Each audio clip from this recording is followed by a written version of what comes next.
네. 사랑의 아버지 하나님 감사합니다. 오늘도 십자가 복음을 들고 이 자리에 섰습니다. 제가 주님께 들은 그대로 전할 수 있도록 인도하십시고 듣는 사람들이 또한 이 복음을 제 복음이 아니고 그리스도의 복음, 십자가 복음으로 받아들임으로 이 복음을 통해서 진실로 위로부터 나는 놀라운 역사 있게 해 주시옵소서. 모든 말씀 우리 주 예수 그리스도 이름으로 기도드리옵나이다. 아멘. 자, 처음 슬라이드 보여주세요. 본문 말씀 읽을 때 다 일어서 주시기 바랍니다. 히브리서 9장 13에서 14절입니다.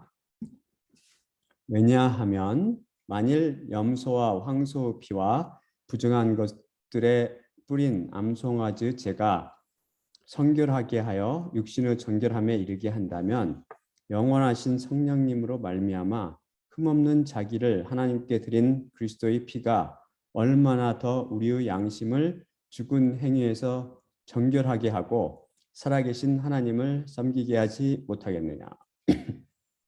다 앉아주시기 바랍니다. 우리는 양심과 죄책감에 대해서 제29강 십자가 비밀 17편에서 공부했었죠. 하지만 이 죄책감이라는 개념은 굉장히 중요한 개념이므로 지금 당신은 이로부터 나셨습니까를 지금에 대해서 하고 있기 때문에 복습도 할 겸 다시 살펴보도록 하겠습니다. 죄책감을 갖고 있느냐 여부가 십자가를 통한 회개가 진실로 일어났느냐를 판가름하는 중요한 시금석이 됩니다. 십자가를 통과하면서 첫째로 일어나는 것이 바로 죄로부터 죄의 권세로부터 해방이기 때문에 죄책감으로부터 자유로워진다는 것이죠. 그렇지 못한다면 그분 안에서 아직 십자가 사건이 일어나지 않은 상태고 죄책감이 무거운 짐으로 여러분을 짓누르게 될 것입니다. 그렇기 때문에 이것은 죄책감이 있냐 없느냐 여부는 여러분은 죄가 진실로 지금 해결이 됐느냐 아직 해결되지 않았느냐를 우리에게 말해주고 그게 죄가 그대로 남아있기 때문에 그게 바로 위로부터 아직 나지 않았다는 것은 결정적인 증거가 되는 것이죠. 양심이라는 것은 conscience, 헬라어로 슈네 이세시스 인데 이것은 옳고 그름을 판결해내는 분별해내는 내적인 능력이라고 그랬죠. 이것은 상상에만 존재하는 막연한 그런 가공적인 존재가 아니라 하나님께서 인간 속에 만들어 창조하신 실제로 참으로 존재하는 실체죠. 이것을 저는 죄에 대한 경고장치나 우리 마음의 상태를 비춰보는 거울로 비유하고 싶습니다. 성경적인 정의에 따르면 양심이라는 건 무엇이냐면 자신의 생각이나 행동의 옳고 그름을 율법에 비추어서 이렇게 비춰보고 그것에 율법에 맞게 통제하려는 내적 목소리나 능력이라고 말할 수 있죠. 이 율법이라는 것은 이스라엘 백성이 주셨듯이 그렇게 문서 형태로 성경의 형태로 문서 형태로 주어진 것뿐만 아니라 우리들 마음에 새겨졌다고 그랬죠. 이방인들 뜻에서 마음에 새겨진 그 형태로든지 이 모든 것을 포함하는 거죠. 율법이라는 것은. 그래서 양심은 첫째 인간이 생각하거나 행하는 것이 옳지 그른지를 율법에 비춰서 판단해내고 율법에 어긋나면 그걸 통제하려고 합니다. 그것을 어떤 형태로 나타나면 그 목소리나 능력의 형태로 나타나는 거죠. 구체적으로 이 목소리 우승아 이러지 마 이런 식으로라는 게 아니고 비유로 들자면 예수 그리스도 피로 주사함 받기 전 그 자연인이든 그리스도인이든 십자가를 통하지 않은 사람은 양심이 죄로 인해서 매우 더러워져 있는 상태죠. 거울에 비유한다면 양심을 제가 거울에 비유한다고 그랬죠. 거울에 비유하면 거울에 때가 끼고 얼룩이 진 상태입니다.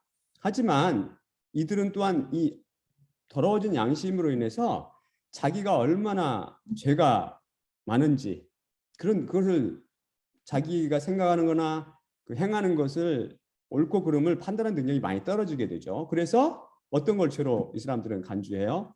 도덕책에 나오는 거. 쉽게 말해서 살인하거나 남 걸 도둑질하거나 간음을 하거나 하는 도덕책에서 나오는 것들 그런 것들에 대해서는 죄책감이 유발되지만 양심이 작동해서 그렇지 않고 마음으로 간음하는 것이라든지 필요 이상으로 돈을 갖는다든지 식탐을 갖는 거라든지 영화를 본다든지 나무 머리 위에 서고자 하는 그런 마음을 갖는 것은 죄로 인식도 안 해요. 거의 대부분이.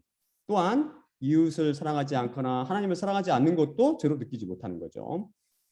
우리는 흔히 누굴 연쇄살인범이라든지 무슨 뭐 강간범 이런 사람들 뭐라고 그래요? 소시오패스라고 하면서 양심의 화인 받은 사람이라고 하면서 손가락질하죠. 하지만 십자가를 통과하지 않은 사람들은 모두 더러운 양심을 갖고 있기 때문에 그 정도 차이는 있지만 다 더러운 양심을 갖고 있는 것입니다.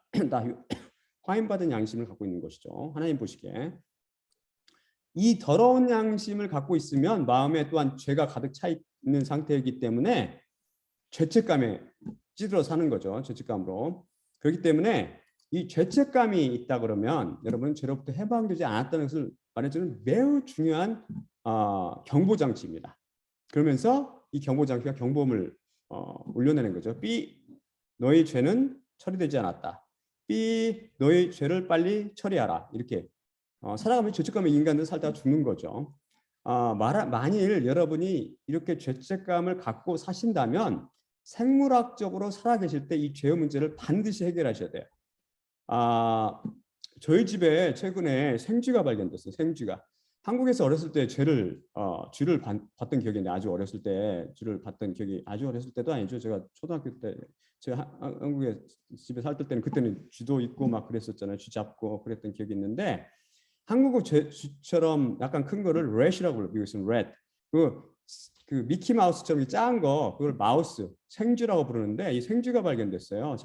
미국에서는 작은 것부터 큰 것까지 굉장히 많이 서식합니다. 이게 생쥐가 집에 기생한다는 것을 어떻게 처음 발견했냐면 와이프가 우연히 제 아내가 우연히 이게 까맣게 그 쌀처럼 까맣고 길게 생긴 그런 것들이 이게 있길래 이게 뭐지? 하면서 친구한테 물어보니까 그게 쥐똥이라고 가르쳐드립니다. 쥐똥이라고. 그래서 저희 집에 비상이 걸렸죠. 그래서 제가 우리가 끈끈이 쥐덫과 아마존에 제가 플라스틱 쥐덫을 시켜가지고 3마리를 잡았어요. 3마리. 미국에서는 이 쥐같이 해로운 동물이 나타나면은 exterminator라고 해가지고 pest control technician 그리고 쥐 같은 해로운 동물 잡는 그 전문가들이 연락을 합니다. 우리가 없을 때 이 사람이 왔다 갔는데 그 사람들이 저희 집 밖을 쫙 둘러보고 샅샅이 보고 쥐가 전혀 서식하는 증거가 없다는 결론을 내리고 나갔어요. 그래서 어떻게 이 쥐가 들어왔는지 알 수가 없죠. 그러면서 제가 이 쥐를 진짜로 쥐가 들어오니까 심란하던데요. 그래서 쥐를 잡으려고 제가 고민하면 유튜브를 뒤져보니까 반드시 쥐는 그 증거를 남긴대요. 그 증거가 뭐냐면 대표적인 게 쥐똥이에요. 쥐똥.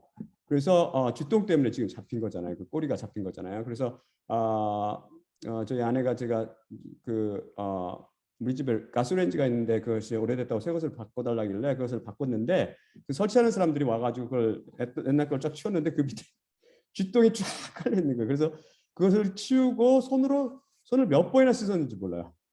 그래서 이 여러분이 집에 쥐가 있는지 확인하면 쥐똥 확인하시면 돼요. 쥐똥을. 그래서 지금은 그 후로는 제가 항상 쥐똥이 어디 있는지 면밀히 관찰하죠. 혹시 남아있는 쥐가 있는지 쥐를 3마리 잡았는데 그 후로 남아있는 게 있는지. 그래서 저는 하나님께서 왜 내게 쥐를 보내셨을까? 어떤 이렇게 안 좋은 일이 일어날 때마다 저는 항상 생각해요. 주께서 우리 믿음이랑 맡기는 거잖아요. 맡기는 거. 주님께 맡기고 이 속에서 어떤 의미를 찾는 거. 그 생각해 보셨을까 하면서 주님께서 깨닫게 해주신 거는 이걸 통해서 죄와 죄책감을 설명하면 되겠다. 그런 교훈을 제가 받게 됐죠.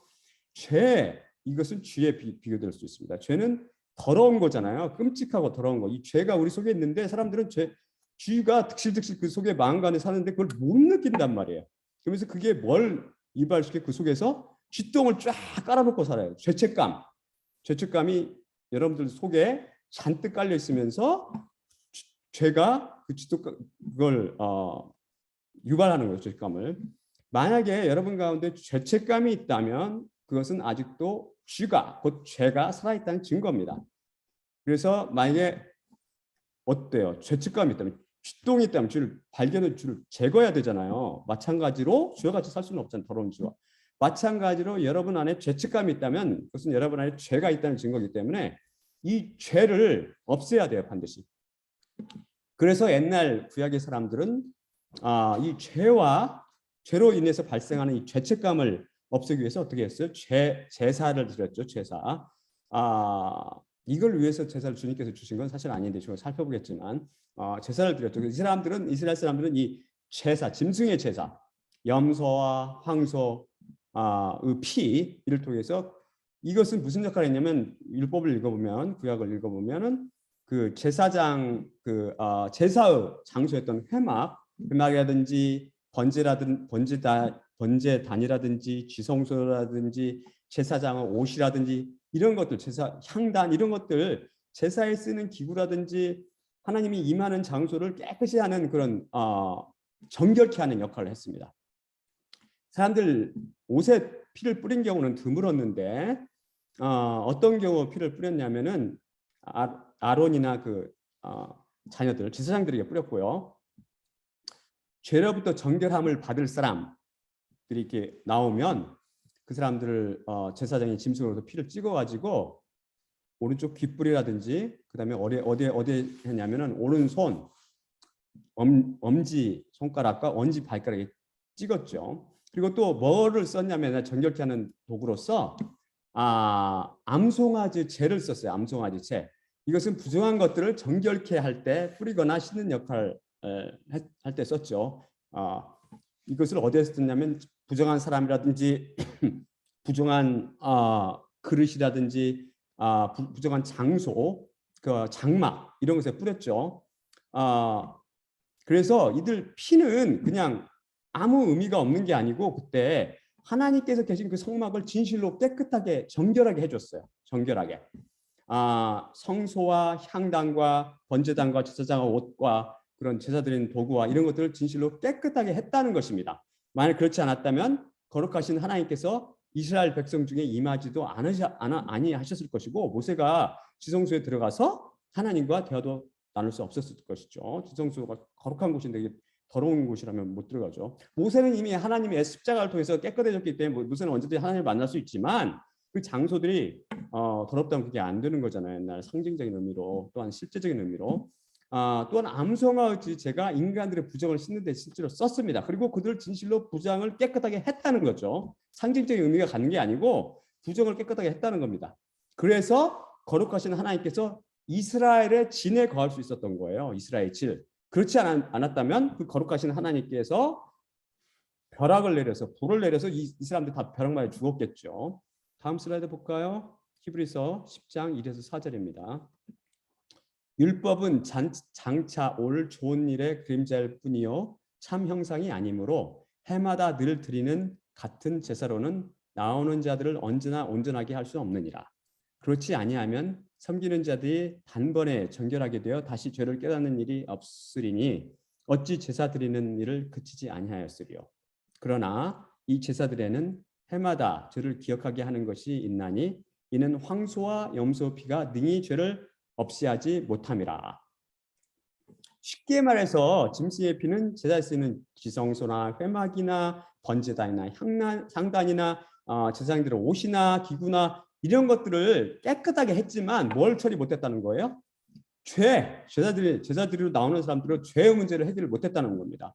그러니까 껍데기만 깨끗하게 했지 죄를 지어서 그 염소를 들고 나오거나 송아지를 들고 나오거나 죄를 지은 다음에 이런 걸 들고 나온 사람들의 죄의 문제를 해결을 못했다는 것입니다. 죄의 문제를 해결하지 못하니까 어떻게 죄가 그대로 있으니까 뭐가 작동한다고 그랬어요? 양심이 작동하고 양심의 결과로 죄책감이 그 사람을 계속 작동하는 거예요. 죄에 대해서 기억이 나는 거예요. 기억이 나기 때문에 죄에 대해서 또 제사를 드리고 또 나오고. 그래서 이스라엘 옛날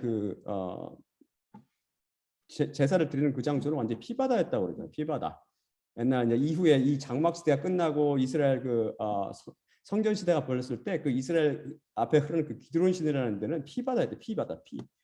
하도 짐승을 많이 잡아가지고 그 말은 무슨 말이에요? 짐승의 피는 결코 인간의 죄의 문제를 해결 못한다는 거죠. 다음 슬라이드 볼까요? 히브리서 9장 9에서 10절을 보겠습니다. 이 장막은 현재까지의 비유니 이에 따라 드리는 제물과 제사는 섬기는 자를 그 양심상 온전하게 할 수 없나니 이런 것은 먹는 것과 마시는 것과 여러 가지 씻는 것에 대한 육신의 예법일 뿐이며 개혁의 때까지 강제 규정으로 주어졌느니라. 하나님께서 죄의 문제를 전혀 해결해 주지도 못하고 따라서 양심도 깨끗하게 처리하지 못하며 죄책감도 처리하지 못하는 구약의 제사법, 곧 율법을 이스라엘 백성에게 주시고 강제로 지키게 하신 이유가 뭐라고 그랬죠? 여기서 이것은 왜냐하면 이 의미는 그것은 그림자로 주셨다는 거다. 그림자를 주시고 때가 되면 그림자를 폐하시고 참 것을 드러내시기 위함입니다. 이것을 제가 개혁의 때 한글 성경은 이상하게 번역해 놨어요.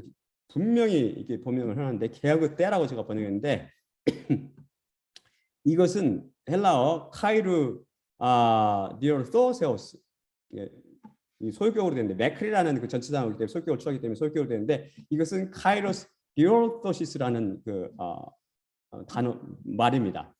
카이로스 디오르토시스는 무슨 말이냐면 카이로스라는 것은 한정된 정해진 때란 뜻이고요. 디오르토시스라는 것은 아직 실현되지 않은 것으로 간주되는 새로운 질서에 이르는 과정이라는 뜻입니다. 이것은 간략히 무슨 말이냐면 개혁이나 새 질서라는 뜻이에요.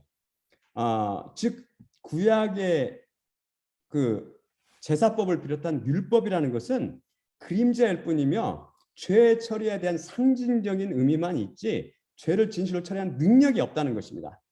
그것은 죄를 참으로 처리해주지 못하기 때문에 그것을 언제까지 일시적으로 한시적으로 주신 거죠. 하나님께서. 그러면서 그것을 강제적으로 시행하게 하면서 참 것이 올 때까지 그것을 지키게 명하신 거죠. 그걸 통해서 사실 예수 그리스도의 피를 보라는 것인데 선지자들은 봤어요. 그걸 성령을 통해서 선지자들은 그걸 봤는데 이스라엘 많은 사람들이 그걸 못 본 거죠. 못 보고. 하지만 참 것이 왔단 말이에요. 지금 이제 참것, 그 참것이 뭐예요? 참것은 모든 것을 개혁할 때, 새 질서 때 이게 바로 뭐죠? 예수 그리스도께서 오실 때, 예수 그리스도 때를 말하는 것입니다. 예수 그리스도께서 오셔서 이 개혁의 때가 시작되었고 예수 그리스도는 십자가 위에서 그 사역이 완성되었고 그때 그걸 통해서 무엇의 역사가 시작되는 거예요? 성령님의 역사가 시작된다고 그러죠. 성령님을 통해서 새 창조의 역사가 시작되는 것이죠. 그래서 바로 그것을 분명히 말씀하는 거예요. 참껏 쓸 때까지 참껏 쓸 때가 올 때까지 그건 그 비유적인 의미만 갖고 있는 거죠. 그렇기 때문에 죄 문제도 해결 못하고 죄책감도 해결 못하고 양심도 깨끗하게 못해주었던 것입니다. 하나님께서 뭐라고 창조를 하시고 하나님께서 창조하신 그 모든 것을 보시니 보라 심히 좋았더라. 이게 창세기 1장 31절에 나오잖아요. 그러면서 주님께서 심히 좋았더라고 주님께서 만족하셨고 그것을 우리들에게 희내 보라 우리에게도 보여줘요. 독자들에게 보여줬잖아요. 이것이 하나님 보시기에 심히 좋았던 이유는 뭐예요? 창조하신 모든 것이 그분께서 의도하신 그대로 또한 그분께서 세우신 그 계획 그대로 또는 질서 그대로 만들어졌고 운행되었기 때문입니다. 하지만 이 주님께서 만드신 그 질서와 그 좋은 그것에 반역을 들어서 나온 존재가 뭐죠? 그게 바로 마귀죠. 이 마귀는 스스로 반역했을 뿐만 아니라 인간을 이 반역에 끼어들입니다. 그래서 인간을 타락시킴으로 이제 자기 종으로 삼는 거죠. 인간이 일단 타락하면은 죄의 노예가 되잖아요. 죄와 사망의 권세, 사망의 권세 아래 두기 때문에 사망의 나라인 음녀의 나라, 음녀 발 아래 가둬놓고 노예를 부려먹기 시작하는 거죠. 결국 하나님께서 세우신 질서가 완전히 무너져 버렸습니다. 하지만 하나님께서는 그때 이미 창세 이전부터 이미 새 질서를 세울 계시, 새 창조를 이미 계획하고 계셨던 것이죠.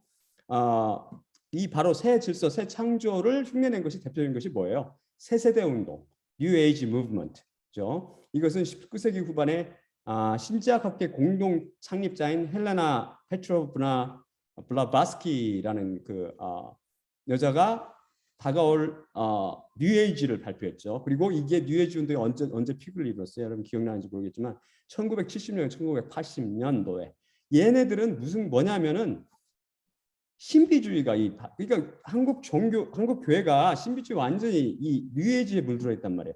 신비주의와 형이상학적인 종교 공동체 이걸 통해서 퍼졌어요. 얘네들의 뿌리는 뭐냐면 이런 것들, 이런 가짜 종교, 힌두라든지 이런 뭘 통해서 얘네들이 주장하는 게 뭐예요? 개인의 변화와 치유를 통해서 새로 다가올 뉴 에이지 새 세대를 준비하자, 그때를 맛보자 하면서 운동한 거잖아요. 얘네들이 바로 어컬트 릴리전, 밀교들 통해서 왜냐하면 근본이 바로 사탄주의이기 때문에 이런 것들을 바탕으로 쫙 퍼졌죠. 이게 서구에서는 그 영주주의라는 게 있는데 영주주의가 그 바탕이 되고 또한 그 뿌리가 다 똑같죠. 사탄주의, 사탄이즘. 쭉 또한 이게 신비주의, 또한 영적 계몽 이런 것들 결국은 프리메이슨, 신지학, 의식 마법 이런 것들 다 똑같은 것들이 이런 것들은 뭘 통해서 뭘 주장하냐면은 사랑을 주장하고요. 그다음에 계몽, enlightenment, 그러니까 깨닫는 거, 진리를 깨닫는 거 스스로 뭘 통해서 그 예수 그리스도 피를 통해서가 아니죠. 얘네들이 주장하는 것은 스스로 수련을 통해서 그 명상이라든지 메디테이션 이런 걸 통해서 그걸 이룰 수 있다고 주장하는 거죠. 얘네들이 다 가짜죠. 거짓말이고 이들은 어떤 운동이냐면 쉽게 말해서 지금은 어떻게 됐어요? 지금은 뉴에이지 무브먼트는 20세기를 넘어서면서 잠잠하지만 다른 옷으로 바꿔 입었죠. 그래서 지금 뭐 스피리얼리즘이라고 해가지고 영들과 교통이라든지 그 이상한 것들이 잡동사니들이 지금 많이 깔려 있죠. 지금 음녀에 속한 일상을 점령하고 있는 거죠. 잔뜩. 그래서 이 쥐똥처럼 전 세계에 쫙 깔려 있는 거죠. 그래서 쉽게 말해서 이것은 무슨 운동이냐면 적그리스도를 예배하는 운동이에요. 장차 제가 말씀드렸지만 사탄이 땅으로 쫓겨나고 그 가운데 누가 있어요? 적그리스도가 있고 거짓 선지자가 있잖아요. 이 세 가지. 바로 얘네들을 준비하는 운동이죠. 바로 이런 얘네를 준비하면서 그 음료 누룩이 이 세상에 쫙 물들어놨어요. 이 세상을. 그래서 여러분이 당연히 이 세상 종교도 당연히 이것에 물들어 있죠. 여러분들이 얘들이 아까 제가 말씀드린 주장하는 것이 사랑과 그 지적 계명, 빛이라는 거거든요. 사랑과 빛. 그러니까 빛이라는 것은 뭐냐면 사랑은 뭐예요? 사랑. 예수 그리스도 사랑. 흉내내는 거잖아요. 흉내내는 거. 그 빛이라는 것은 예수 그리스도 진리 빛이 아니고 뭐예요? 지적인 그런 명상을 통해서 진리를 깨닫는 거. 얘네들도 사랑과 진리를 주장한단 말이에요. 이게 얘네들이.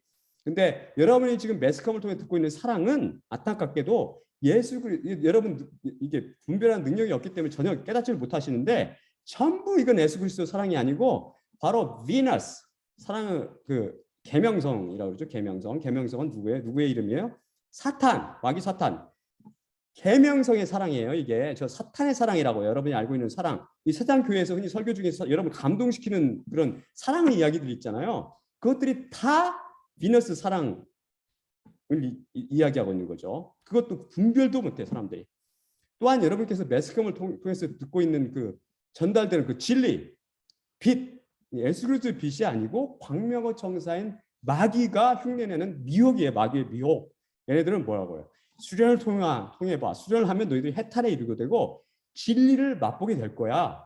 그게 거짓말하죠. 하지만 죄와 사망 아래 살고 있는 인간들, 음녀 세상에 갇힌 인간들에게는 절대 해탈이 있을 수 없고 구원이 있을 수 없죠. 마귀는 그게 있다고 거짓말하는 거고 사람들은 그걸 속고 있는 거죠. 안타깝게도 속는 거죠. 미혹의 영, 마귀 때문이죠. 제가 지도들 속에 생쥐 세 마리를 잡은 것처럼 예수님의 십자가 복음이 바로 사탄과 거짓 선지자와 적그리스도, 멸망의 자식을 패배시키며 우리를 진실로 죄와 사망과 마귀 권세로부터 해방시킬 수 있는 것입니다. 십자가만이 그걸 해방시킬 수 있는 예수 그리스도 피만이. 다음 슬라이드 보겠습니다. 다시 히브리서 9장 13, 14절을 읽어봅시다. 이제 짐승의 피와 예수 그리스도 피의 능력의 차이를 깨달으시기 바랍니다.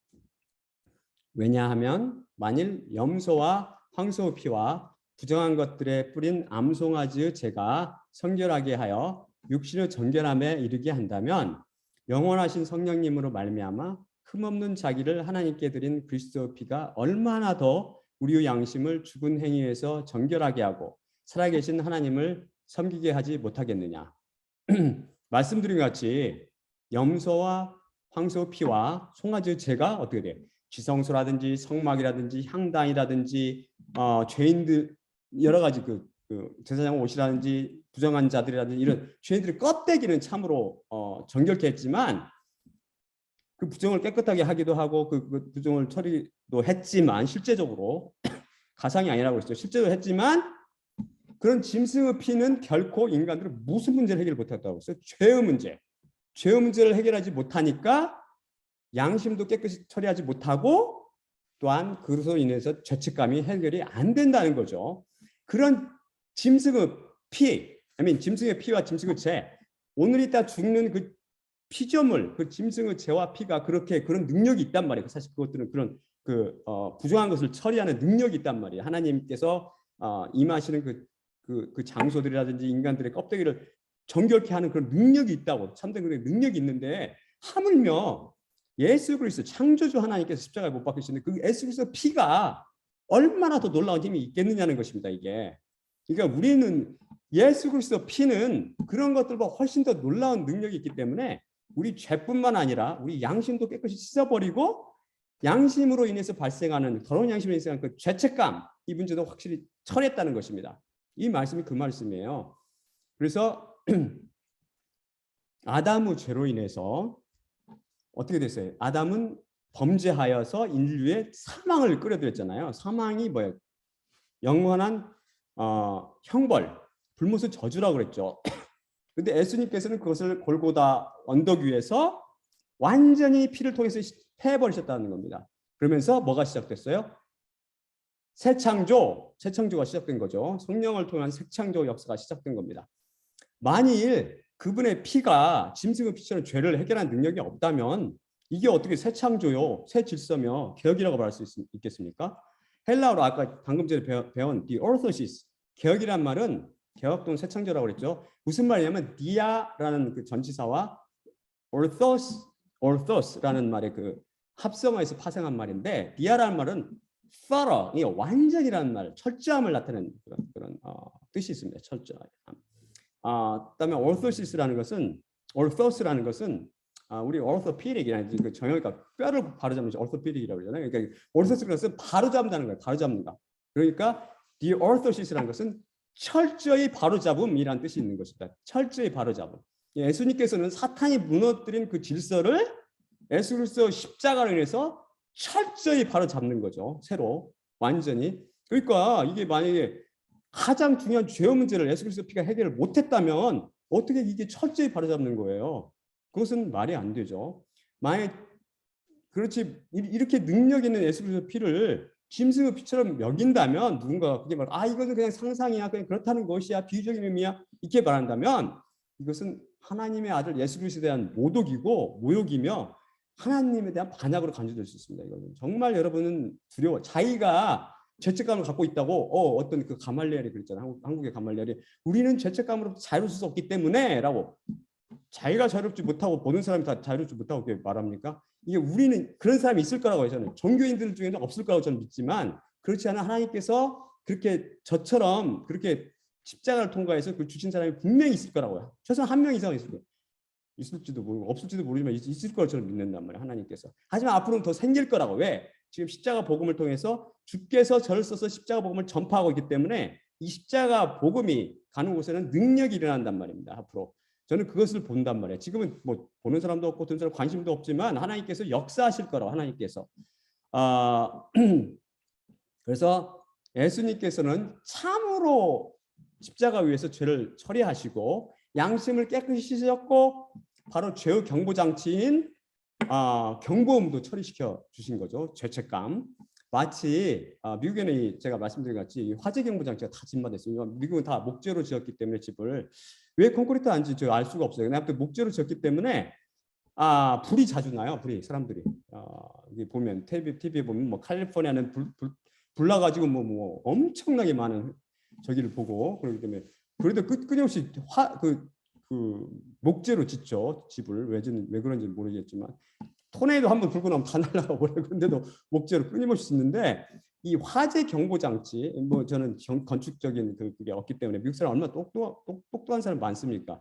그 이유가 있을 거예요. 저는 뭐 관심도 없고 그렇지만 아무튼 어쨌든 주께서는 우리 집을 지켜주시고 그러고 믿지만 아무튼 어쨌든 화재 경보 장치라는 게 있어요. 미국에는 다 있어야 돼요. 없으면 큰일 나. 그래서 이게 어떤 역할을 하냐면은 이 조금이라도 무슨 후라이라도 제가 후라이를 하고 있는데 아침에 막 울리기 시작하더라고요. 이게 조금이라도 이산화탄소 발생하면 울리기 시작하는 거죠. 그래서 이거는 언제까지 울리냐면은 완전히 불이 나면 울리기 시작하고 불이 완전히 꺼지고 연기가 완전히 없어질 때까지 계속 울려요. 계속.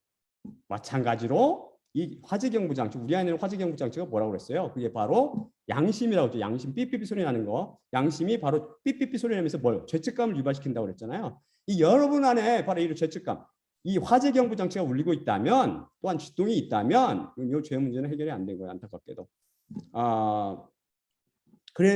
그래서 우리 십자가를 통과한 사람들은 똑같은 회개 기도를 반복해서 드릴 필요가 없죠. 왜냐하면 참으로 내가 안 드려야지 일부러 하는 게 그럴 마음이 안 생기는 거예요. 그렇게 그런 마음이 아까 말했잖아요. 짐승의 제사는 드려도 죄책감이 남아있기 때문에 계속 또 드려야 돼요. 하지만 십자가를 통과한 사람은 제가 저 자신을 한번 살펴봐요. 내가 진짜 죄책감이 있는가? 내가 지금 거짓말하고 있는 거 아니야? 저는 아무리 생각해도 저한테 죄책감이 없단 말입니다. 그리고 저는 회개를 위해서 기도를 안 해요. 십자가 상태에 동하기 때문에 그런 필요가 없는 거죠. 제가 난 안 해야지가 아니고 그렇게 십자가 예수 그리스도의 피가 그런 능력이 있기 때문에 그렇다는 겁니다. 그러니까 그렇기 때문에 죄의 문제도 해결되고 바로 양심도 깨끗해졌고 죄책감도 처리가 됐기 때문이죠. 그렇기 때문에 반복해서 그런 제사를 드릴 필요가 없는 것이죠. 그게 바로 놀라운 십자가 비밀이고 십자가 사건으로 임하는 회개의 열매죠. 회개의 열매. 우리가 알 수 있어. 네가 회개에 합당한 열매를 맺어라. 근데 죄책감 갖고 살고 있다면 그건 회개가 아직 일어나지 않았다는 거죠. 그렇기 때문에 바로 그런데 그렇다고 그럼 회개는 한 번 일어난다고 그랬으니까 나는 아직 죄책감이 찌들어 있는데 회개 한 번 일어난다고 그러니까 나는 회개를 중단하자. 그러지는 말으시라고요. 회개에 곧 마음을 바꾸는 이 회개, 마음을 바꾸는 위로부터 남이라는 것은 제가 여러 번 말씀드렸지만 시간이 걸린다는 겁니다. 시간. 신앙이라는 긴 여정이 필요해요. 저는 엄청나게 지금 생각해 보니까 그때는 늦게 위로부터 난 걸로 생각했는데 제가 성경을 쭉 읽어보면서 깨달은 것은 깨닫게 되신 것은 진짜 빨리 위로부터 난 거죠. 아브라함은 85세 때 위로부터 났고요. 아브라함이 여호와를 믿으니 여호와께서 이를 저의 의로 여기시고 이게 85세 가량으로 됐다고 추정되는 거고 모세는 80세 때 불떨기에서 하나님을 만나는 그런 놀라운 경험을 하면서 일방적으로 깨끗하게 하신 걸로 제가 믿습니다. 그리고 야곱도 11명 아들을 낳은 다음에 바로 하나님을 붙잡고 그 영생, 축복을 달라고, 영생을 달라고, 생명을 달라고. 그것처럼 커다란 복이 어디 있어요? 달라고 이렇게 기도하지 거듭난 거죠. 그때 위로부터 난 거죠. 이것은 신앙의 큰 여정을 필요로 하는 것이에요. 여러분은 열심이 아니라 여러분을 향한 하나님의 열심의 결과로 이루어지는 위로부터 발생하는 사건입니다. 때문에 여러분이 그것을 명심하시고 자꾸 거짓말에 속지 마세요. 사람들이 거짓말, 음녀의 거짓말, 종교의 거짓말에 속지 말라고요. 양심은 거울에 비유될 수 있다고 그랬죠. 그리스도 피가 그리스도의 양심을 수정과 같이 맑고 투명하게 깨끗하게 해주셨죠. 그래서 십자가를 통과한 사람들은 곧 그리스도인들은 위로부터 난 그리스도인들이 많지만 위로부터 아직 안 난 그리스도인들 많잖아요. 위로부터 난 그리스도는 이제 깨끗한 양심, 선한 양심을 갖게 됩니다. 다음 슬라이드 보여주세요. 디모데전서 1장 19절입니다. 아들 디모데야, 내가 내게 이 교훈으로서 명하노니 전에 너를 지도한 예언을 따라 믿음과 선한 양심을 갖고 선한 싸움을 싸우게 하기 위함이라. 어떤 이들은 이것을 거부하고 그 믿음에 관하여서는 파선하였느니라. 한글 성경들은 믿음과 선한 양심을 갖고라는 분사구문을 분사구문으로 되어 있어요. 믿음과 선한 양심을 가지라. 명령형으로 오역을 해놨어요. 제가 진짜 이 종교라고 하는 것을 더더욱더 깨닫게 된 게 이 성경 말씀을 이렇게 선포하면서 더더욱 그 헬라어, 히브리어 원어를 더 깊이 파면서 한글 성경들과 이번 영어 성경들에도 정말 오역이 많구나라는 걸 깨닫게 됐어요. 그러면서 이 사람들이 왜 이렇게 오역을 했을까? 그건 그 사람들이 성령님의 조명이 없기 때문에, 십자가를 통과하기 할 때 그걸 모르는 거예요. 그 상태를. 그렇기 때문에 그런 오역이 잔뜩 쏟아지는 거죠. 그것을 통해서 어떻게 구원이 있겠습니까? 믿음과 선한 양심을 가지라고 명령한다고 명령이 생깁니까? 믿음이 생기고 선한 양심이 세워지나요? 생겨지나요? 하나님과 깊은 관계가 필요하다고 그랬죠. 오랜 하나님의 열심이 필요하다고 그랬죠. 하나님의 사랑과 관심과 하나님과의 그 오랜 지속되는 그 관계가 필요한 것입니다. 이걸 갖는 것은 자연인들과 달리 위로부터 난 그리스도인들의 양심은 어떻게? 자신의 생각이나 행위가 성경 말씀으로 이제 판단하는 거죠. 그 도덕책에 비추는 게 아니라 성경 말씀에 판단해서 하나님의 기준에 맞지 않는 것이 나타나면 이것을 통제하려고 하는 내적 목소리나 능력으로 나타나는 거죠. 이게 이것을 선한 양심이라고 부릅니다. 선한 양심은 자신이 생각하는 거라든지 자신이 행하는 거라든지 옳고 그른지를 판단해서 아까 말씀드린 같이 하나님 말씀에 비추어서 그것으로 통제하고, 문제는 뭐냐면 선한 양심을 갖게 되면 이것을 통제하는 능력이 생긴다는 겁니다. 이제는 역사는 능력. 왜죠? 성령님, 안에 계신 성령님으로 인해서 그 능력이 생기는 거예요. 그전에는 더러운 양심 갔을 때 그게 그런 더러운 게 들어와도 나 이거 싫어 하지만 그걸 즐기는 거죠. 하지만 그렇지 않은 십자가를 통과한 사람들은 남을 미워하거나 여러 가지 나쁜 생각을 하거나 이런 것들을 통제할 수 있는 능력이 생긴다는 겁니다. 회개란 뭐라고 그랬어요? 이미 살펴본 것 같이 선한 양심을 간구하는 거라고 했잖아요. 선한 양심. 예수 그리스도 십자가를 통해서 뭐가 생겼어요? 악하고 더러운 양심이 깨끗이 처리됐고 우리한테 깨끗하고 선한 양심을 주셨습니다. 예수님께서 함께 하시면서 이 선한 양심을 지켜주시는 거죠.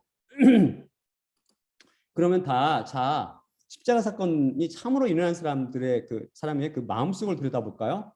제가 말씀드린 것 같이 종교를 통해서는 구원이 없기 때문에 종교인들은 하나도 없을 것을 추정하고 매우 드물게 제가 볼 때는 그리스도인도 있을 거라고 저는 추정합니다. 근데 누가 위로부터 난지 제가 모르기 때문에 쉽게 저를 예로 설명해 드릴게요. 그래서 예수님께 선한 양심을 달라고 제가 찌든 저희 죄의 모습을 보고 예수님께 기도하자 예수님께서 그 기도에 응답하셨죠. 약속대로.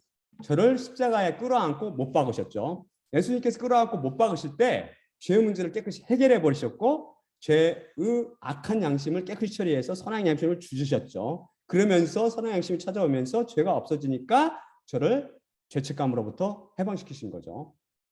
한데 문제는 뭐냐면 제가 이 더러운 육신을 입고 있기 때문에 때론 나쁜 생각이나 더러운 행위를 하려고 하면은 경범이 쫙 울리는 거죠.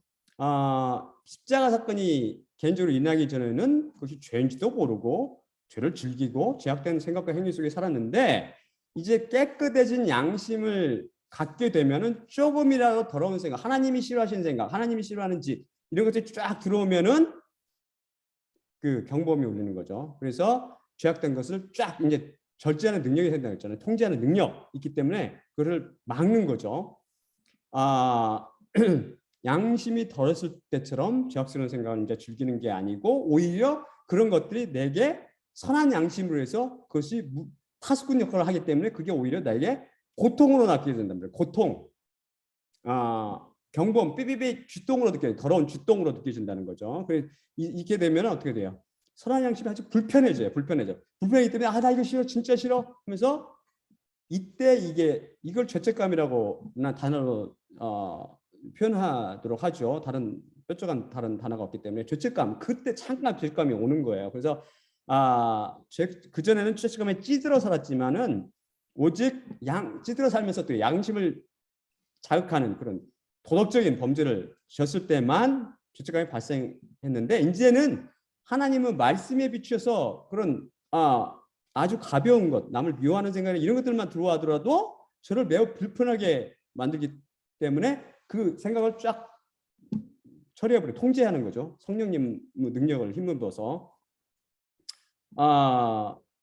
이것은 여러분이 헷갈리시면 안 되는 게 죄를 안 짓는 게 아니고 이 육신을 입고 있기 때문에 죄의 권세로부터 자유로웠다는 것입니다.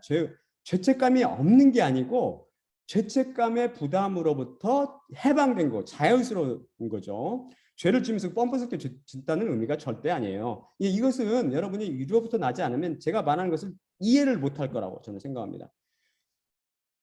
달에 갔다 이란지 어떤 이상한 별에 갔다 와서 제가 설명 아무래도 그거 알아듣겠어요? 갔다 오기 전에는 전혀 모르는 거죠. 알 수가 없는 거죠. 알 수 없는 거. 하와이 갔다 와서 하와이 설명을 해주더라도 그걸 제가 아무리 잘 해도 하와이 안 갔다 온 사람은 잘 모르듯이 그것과는 비교하는데 영적인 차원이기 때문에 더 어려운 것이지만 여러분 믿음으로 받아들이시고 제 설교를 통해서 간구하시라고 해요. 간절한 마음으로 사모하시라. 사모. 그래서 이제 십자가로 깨끗해진 양심은 오직 어떤 역할을 또 하냐면은 오직 예수 그리스도 사람으로 만들어져요.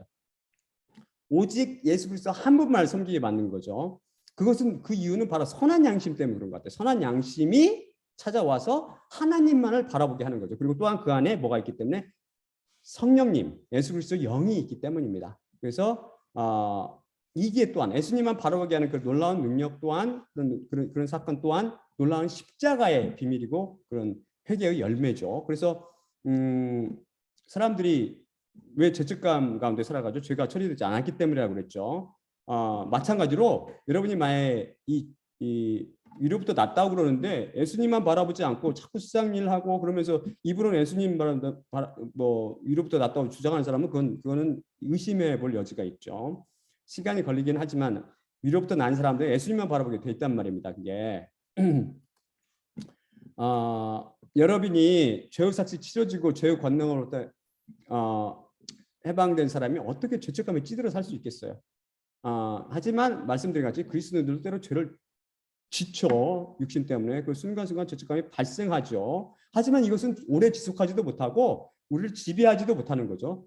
근본적으로 왜 그래요? 죄의 문제가 해결되었고 양심이 깨끗해지기 때문이죠. 바로 이것이 놀라운 십자가의 능력이고 십자가의 비밀입니다. 예수 그리스도의 피의 능력이라는 피의 능력. 그래서 여러분이 혼동하시면 안 될 게 죄책감으로부터 자유롭다는 것은 죄의 권세로부터 자유롭다는 것을 뜻하죠. 그것은 무슨 말이냐면 또 죄가 지속적으로 우리를 주인 노릇하지 못하고 쥐어 흔들지 못하며 괴롭히지 못하는 거죠. 우리가 죄를 안 진다는 게 아니에요. 죄로부터 자유로울 수는 없죠. 왜냐하면 이 육신을 입고 있기 때문에 죄의 몸, 사망의 몸을 입고 있기 때문에 시시때때로 고통당하고 그것 때문에 아파하지요. 하지만 십자가를 통한 사람은 그것 때문에 아파하고 괴로워할 수 있지만 그것이 우리를 주관하지 못하고 우리를 끌고 다니지 못한다는 거죠. 왜냐하면 우리가 죄의 권세로부터 해방되어서 자연이 되었기 때문입니다. 다음 슬라이드 볼까요? 요한복음 8장 31에서 36절입니다. 그러므로 예수님께서 자기를 믿는 유대인들에게 이르시되 너희가 내 말에 거하면 참으로 내 제자가 되고 진리를 알지니 진리가 너희를 자유롭게 하리라. 그들이 대답하되 우리는 아브라함의 자손이요 누구의 노예가 된 적이 없거늘 어찌하여 당신은 우리가 자유롭게 되리라 하나이까. 예수님께서 그들에게 대답하시되 진실로 진실로 너희에게 이르노니 죄를 범하는 자마다 죄의 노예니라. 또한 노예는 영원히 집에 거하지 못하되 아들은 영원히 거하노라. 그러므로 아들이 너희를 자유롭게 하면 너희가 참으로 자유로우리라. 많은 사람들이 너희가 내 말에 거하면 참으로 내 제자가 되고 진리를 알지니 진리가 너희를 자유롭게 하리라 라는 예수님의 말씀을 형이상학적으로 풀이합니다. 막연히 진리가 자유를 준다는 의미로 받아들이거나 어떤 깨달음을 통해서 진리를 통해서 지적인 어떤 자유함을 누리는 것으로 해석합니다. 이게 바로 티피컬한 뉴에이지적 해석이죠. 예수님께서 분명히 여기서 말씀하고 계시듯이 자유롭게 되려라는 것은 죄의 권세로부터 자유를 말씀하시고 계시는 거예요. 지금 예수님께서는 인간들에게 가장 중요한 죄의 문제, 죄에 대해서 말씀하고 계시는 것입니다. 여러분은 예수님의 말씀을 통해서 왜 제가 자꾸 심지어는 그러잖아요. 제 설교를 처음부터까지 계속 들어보세요. 이렇게 말씀하지 왜 여기 이걸 읽으시면서 깨달으시겠습니까? 예수님께서는 내 말에 거하면 참으로 내 제자가 되고 이렇게 약속하셨잖아요. 그리고 뭐라 더 나가서 진리를 알지니 진리가 너희를 자유롭게 하리라. 약속하셨어요. 약속하셨기. 그래서 저를 통해서 제가 여러 번 말씀하셨듯이 제가 전하는 복음을 제 복음으로 듣지 마시고 저를 써서 예수님의 말씀, 크레마, 예수님의 말씀으로 들으시라는 겁니다. 그래서 이 말씀을 듣고 여러분이 갈급한 마음으로 듣고 계시면 어떻게 무슨 말이에요? 십자가를 바라보는 십자가 그늘 안에 거하는 제자가라는 게 바로 십자가 그늘 안에서 십자가를 바라보는 사람들이라고 했죠. 십자가를 바라보는 제자가 될 것이고 그러면은 어떻게 돼요? 예수님께서 이 복음을 통해서 참 진리이신 진리가 뭐예요? 진리가 무슨 뭐 그 뉴에이지에서 주장하듯이 그런 엉뚱한 진리가 아니란 말입니다. 진리는 바로 예수 그리스도를 말하는 거예요. 예수 그리스도께서 진실로 여러분을 십자가에 끌어안고 못 박으심으로써 죄의 권세로부터 해방시켜 주실 것이라는 것입니다. 뭘 통해서요? 하나님의 말씀을 통해서. 하나님의 말씀은 자체가 살아있기 때문입니다. 헬라어 원어의 뜻은 제가 헬라어 원어의 뜻을 달려서 종이라고 하지 않고 노예, 많은 성경들이 이걸 종이라고 했죠. 미국 성경 중에서 slave, 노예라고 하는 것도 있긴 하지만 servant이라고 하는 것도 있고 근데 원어적 의미는 노예라는 뜻인데 이게 둘로스란 말이에요. 둘로스. 헬라 의미로 이 헬라 의미는 뭐냐면 옛날 그 그리스 시대 살던 그 사회 계급 안에서 그 남성 노예를 지칭합니다. 그 다른 뜻도 있는데 오직 다른 이에게만 헌신하는 사람이라는 뜻입니다. 종은 노예는 한 사람만 되게 시키는 대로 하잖아요. 가 그러면 가고 넌 죽어 그러면 죽어야 되는 거고 죽일 수도 있고 살릴 수도 있고 그런 의미예요. 이거는 종보다 훨씬 낮은 단계죠. 그래서 누구를 생각하셔야 되면 이 둘러스 노예를 생각하면은 애굽에서 채찍 맞으면서 학대당하고 고통당하는 그런 이스라엘 민족을 생각하시면 됩니다. 이게 바로 노예고 죄의 노예가 되면 어떻게 돼요? 오직 죄에게만 헌신하는 사람이 되는 거죠. 그래서 행하는 사고나 생각이나 행위가 다 죄가 기뻐하는 생각과 행위고 바로 죄에게만 헌신하는 생각과 행위를 하게 된다는 것입니다. 그러니 이런 죄의 노예가 어떻게 거룩하신 하나님 집에 살 수 있겠습니까? 죄인들은 죄로 인해서 학대받고 고통당하는 거죠. 많은 사람들은 이 죄를 즐기지만 그리스도인들은 죄에 대해서 아프기 때문에 십자가 앞으로 나오는 것입니다. 이런 죄의 노예들도 예수님께서 지금 약속하신 것 같이 예수님 말씀 안에 거하면 어떻게 돼요? 이 십자가 복음을 통해서 선포된 비밀들을 예수님께서 결국 깨닫게 해주신다는 것입니다. 왜? 십자가 그늘 안에 거하며 십자가에 매달린 예수 그리스도만 보고 있기 때문에 예수님 약속하신 대로 지키시는 분이라고요. 예수님은 그 의가 말씀 자체가 의이기 때문에 의로우신 분이기 때문에 말씀이 그 약속을 지키신단 말입니다. 그 약속의 의지에서 여러분 예수님께 기도하시라고요. 결국은 여러분이 그 십자가 복음을 통해서 진리를 깨닫게 되고 진리가 죄의 권세로부터 여러분을 해방시켜 줄 거랍니다. 죄의 권세로 자유함은 결국 죄책감으로부터의 자유함을 의미하는 거죠. 그리스도 십자가로 못 박혀 새 피조물로 태어난 사람들은 이제 죄의 노예에서 누구 노예로 바뀌었어요? 예수 그리스도 노예로 바뀌었어요. 그래서 다른 말로 바꾸면 원어 뜻을 살려서 말하면 오직 예수 그리스도께 헌신하는 사람으로 바꾸게 됩니다. 그래서 사도 바울은 로마서를 통해서 자신을 뭐라고 그러냐면 바울로스 둘로스 크리스토 예수, 이게 무슨 말이냐면 예수 그리스도의 노예 바울이라고 스스로 소개하죠. 저도 마찬가지로 십자가를 통해서 이제 저희 노예에서 예수 그리스도의 노예로 그 신분이 변화됐고 저도 십자가 복음을 통해서 택장을 받고 부르심을 받은 사람입니다. 여러분들 마찬가지로 예수 그리스도 십자가 사건을 통해서 위로 새 피조물로 나게 되면은 바로 예수 그리스도 은혜로 예수 그리스도 노예가 돼서 새 삶을 살게 되는 거죠. 다음 슬라이드 볼까요? 갈라디아서 2장 20절입니다. 내가 그리스도와 함께 십자가에 못 박혔나니 그런즉 내가 더 이상 살지 않고 내 안에 그리스도께서 사시느니라. 이제 내가 육신 안에 사는 것은 나를 사랑하시고 또한 나를 위하여 자기 자신을 내주신 하나님의 아들을 믿는 믿음 안에서 사는 것이라.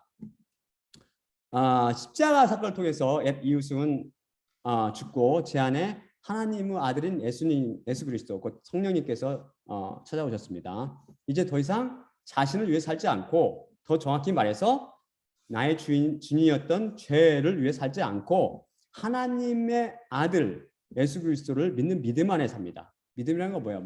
믿고 맡기고 따라가는 거라고 그랬죠. 그다음에 더 이상 예수님만 바라보며 예수님께 믿고 그분을 따라가는 삶을 살게 되는 거죠. 그래서 십자가를 통해서 아까 말씀드린 같이 죄의 권세로 해방됐다고 그러면서 예수님께만 헌신하지 않고 따라가지 않은 것은 뭔가 회개에 합당한 열매가 아닌 것으로 의심해 볼 수 있는 거죠. 예수 그리스도가 주인인 그리스도인들 안에서 죄가 주인 노릇을 할 수가 없죠. 우리는 왜 그래요? 세상에 속한 것이나 음녀의 나라, 세상에서부터 십자가를 통해서 하나님 나라로 이민 갔기 때문에 새 피조물로 창조되어서 하나님 이민 갔기 때문에 바로 이것을 위해서 예수님께서 그 고귀한 피를 흘리신 거고 우리를 생명의 성령의 법을 통해서 죄와 사망의 법에서 우리를 해방시켰기 때문입니다. 그래서 여러분이 만일 회개의 열매인 죄의 권세로부터 해방과 죄책감으로부터 해방이 없다면 여러분은 아직 예수 그리스도와 함께 십자가에 못 박히지 않은 상태로 그대로 죄가 남아있다는 증거입니다. 여러분은 아마가 아니라 거의 10중 8구 계속해서 매일 똑같은 죄를 반복해서 짓고 매일 회개기도를 용서해달라고 회개기도를 드릴 거예요. 죄가 왜 계속 거머리처럼 들러붙기 때문입니다. 과거에 지었던 죄, 지금 짓고 있던 죄가 계속해서 여러분을 괴롭히고 그 안에서 쥐똥을 남겨놓고 경보음을 울리면서 죄책감을 유발하는 거죠. 이 문제를 해결하기 위해서 짐승의 제사를 그만 드리십시오. 그리고 진실로 이 모든 것을 처리해버릴 수 있는 예수 그리스도 십자가 앞으로 나오십시오. 그리고 참된 회개를 강구하시기 바랍니다. 자, 마지막으로 고린도전서 11장 23에서 26절을 읽고 마치겠습니다. 내가 너희에게 전한 것은 주님께 받은 것이니 곧 주 예수님께서 잡히시던 밤에 떡을 취하시고 감사하신 후 떼어 이르시되 이것은 너희를 위하는 내 몸이니 이것을 행하여 나를 기억하라 하시니라. 식후에 또한 그와 같이 잔을 취하시고 이르시되 이 잔은 내 피로 세운 새 언약이니 이것을 행하여 마실 때마다 나를 기억하라 하시니라. 그러므로 너희가 이 떡을 먹으며 이 잔을 마실 때마다 주님의 죽으심을 그분이 오실 때까지 전파할지니라. 예수님의 몸과 피로 상징되는 떡을 떼며 잔을 마실 때마다 십자가를 통해 죄를 용서해 주심으로 우리를 죄의 권세와 죄책감으로부터 해방시키신 예수 그리스도를 바라봅시다.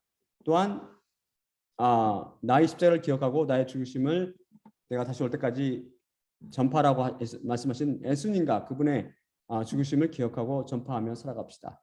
자, 그러면 제가 기도하고 마치도록 하겠습니다. 사랑의 아버지 하나님 감사합니다. 오늘 말씀을 통해서 진실로 우리가 위로부터 났는지를 스스로를 돌아보고자 합니다. 우리 안에 진실로 아직 죄가 있다면 우리의 양심이 아직도 더러울 것이고 그 더러운 양심에서 발생하는 죄책감이 있을 것입니다.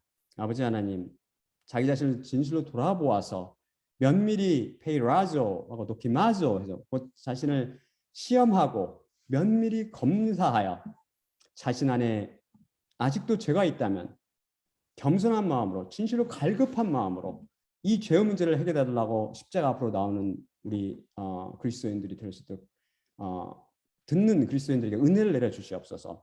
아버지 하나님, 이 십자가 복음을 통해서 또한 주님께서 약속하신 것처럼 이 십자가를 통해서 많은 사람들이 예수 그리스도 참 제자가 될 수 있도록 인도하옵시고 또한 이 십자가 복음을 통해서 당신을 알게 진리를 알게 하옵시고 이 당신 곧 십자가 예수 그리스도 피를 통해서 이들을 참으로 짐승의 피와 달리 예수 그리스도 피 죄를 진실로 처리하는 이 피를 통해서 이 사람들이 죄의 권세로부터 해방되며 죄가 처리됨으로 죄의 권세로부터 해방되고 양심이 깨끗해짐을 받고 또한 죄책감으로부터 진실로 자양을 맛볼 수 있도록 은혜를 내려주시옵소서. 모든 말씀 우리 주 예수 그리스도의 이름으로 기도드리옵나이다. 아멘. 아멘.